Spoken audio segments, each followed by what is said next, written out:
Kantara movie में जो 3 देवता दिखाए गए हैं वो सिर्फ कहानी नहीं बल्कि एक ऐसा रहस्य है जिसे दुनिया से छिपा कर रखा गया। पंजुर्ली देव की कथा कहते हैं बहुत प्राचीन समय में एक वराह देवता के 5 पुत्र हुए थे, पर नियति को कुछ और मंजूर था। उनमें से एक नवजात पीछे छूट गया, अकेला, भूखा, प्यासा और मौत के करीब पहुंच गया। तभी माता पार्वती वहां से गुजरी।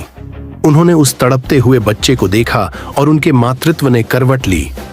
वो बच्चे को उठाकर कैलाश पर्वत ले आईं और उसे अपने पुत्र की तरह पालने लगी। सालों बीत गए, पर वह बालक बड़ा होकर एक भयानक वराह बन गया, जिसके दांत पहाड़ जैसे और शक्ति अग्नि जैसी थी। पर उसी शक्ति ने उसे पीड़ा भी दी। उसके शरीर में भयंकर खुजलाहट रहती और वह उसे मिटाने के लिए धरती की फसलें रौंदने लगा। फसलें नष्ट हो गईं, लोग भूख से तड़पने लगे और संसार रोने लगा। तब भगवान शिव ने यह सब देखा और सृष्टि के कल्याण के लिए उस वराह का वध का निश्चय किया। लेकिन जब माता पार्वती ने सुना कि उनके पुत्र का वध होने वाला है, तो वे शिव के चरणों में गिर पड़ीं। प्रभु, उसका वध मत कीजिए। शिव ने माता की प्रार्थना स्वीकार की। उन्होंने वराह का वध तो नहीं किया, पर कहा, अब तू कैलाश नहीं लौट सकेगा। धरती पर रह और मानवों व उनकी फसलों की रक्षा कर। और तब से वह वराह पंजुर्ली देव कहलाए, धरती की रक्षा करने वाले दैवीय रक्षक। अब आती है कथा गुलिक देव की। एक बार भगवान शिव के गण एक यज्ञ कर रहे थे।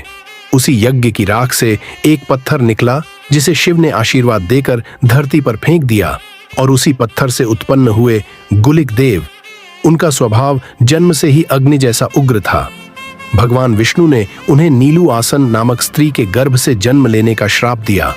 जब गुलिक देव का जन्म हुआ तो धरती कांप उठी, क्योंकि वो बालक भूख से पागल था। वह जो भी देखता खा जाता, यहाँ तक कि घोड़े और हाथियों का खून भी पी जाता था। तब भगवान विष्णु उनके सामने प्रकट हुए और बोले, हे गुलिक, अब मेरी इस छोटी उंगली को चूसो। और जैसे ही गुलिक ने उंगली चूसी, उनकी भूख शांत हो गई। विष्णु जी ने उन्हें आदेश दिया, अब तू धरती पर रहेगा और मनुष्यों की रक्षा करेगा। तभी से गुलिक देव धरती के रक्षक देवता बन गए। समय बीतने के साथ दोनों की शक्तियां इतनी बढ़ गईं कि उनके बीच अहंकार की अग्नि जल उठी। एक दिन भयानक युद्ध हुआ। तभी माता पार्वती प्रकट हुई। उन्होंने दोनों को शांत किया और कहा, तुम दोनों भाई हो, धरती तुम्हारी माता है, अब साथ मिलकर उसकी रक्षा करो। तब से पंजुर्ली देव और गुलिक देव धरती पर साथ रहते हैं, और जिनके घर ये दोनों पूजे जाते हैं वहां न तो दुष्ट शक्तियां आती हैं, न ही फसलों का नाश होता है। ऐसे रहस्य के लिए हमारे चैनल को सब्सक्राइब करें।